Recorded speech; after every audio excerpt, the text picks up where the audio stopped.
So in the lack of any actual clarity from the president himself, of course, there's a lot of reports circulating. It's understood the president is busy weighing the various options and what will be in the best interests of the country. So let's discuss the events since Justice Sandile Obo handed over the report to the National Assembly Speaker, joined now by Outa CEO Wayne Duvenage. Hello to you, Wayne. So should the president go or should the president stay? Good morning. Good morning, Gareth. Yeah, look, that's a question I think he is pondering on seriously, him and his NEC and others around him. But according to the panel that has reviewed the evidence that it has received, although it has a lot of other evidence that it can and should have or possibly gathered, a lot of other investigations taking place from SARS and Reserve Bank and others.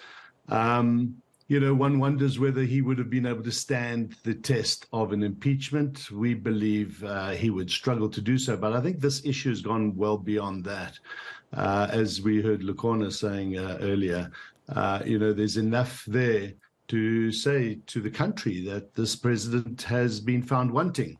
And whether he steps aside or not is a question that we need to really try and understand, but more than that, we need to know that he will probably not be good for this country, and we cannot have a president who's been found wanting in this in such a situation. So you know, with the elections of the ANC leadership about to roll out in the next couple of weeks, we think that he probably does need to step aside. But that's for him to decide whether he will survive an impeachment or just the elections for the ANC presidency. That's to be determined in the next few days. You know, as we all know, Wayne, I'm sure you know more than most as far as various views on this are concerned. Another argument is if the president were to step aside or to be recalled, whichever way this may go, if it were to go with the president having to vacate his office, it leaves quite a void. If you were to throw a name in there, can you throw a name in as to who would then carry the torch up until elective conference?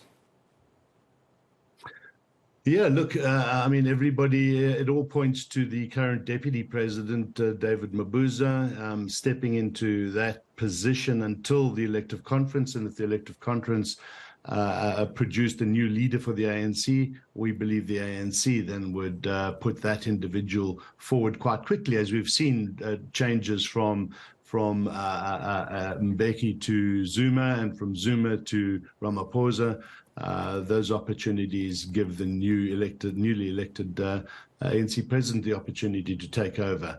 Whether David Mabuza would continue in that role after December or early into January, when this change could happen, we don't believe that would be the case, and we believe it would be quite disastrous, quite frankly. David Mabuza has not exercised and given any confidence to the country that he has leadership qualities of a president, that he should never have even filled the position of deputy president as far as civil society is concerned. And he's been found wanting in so many areas as well himself.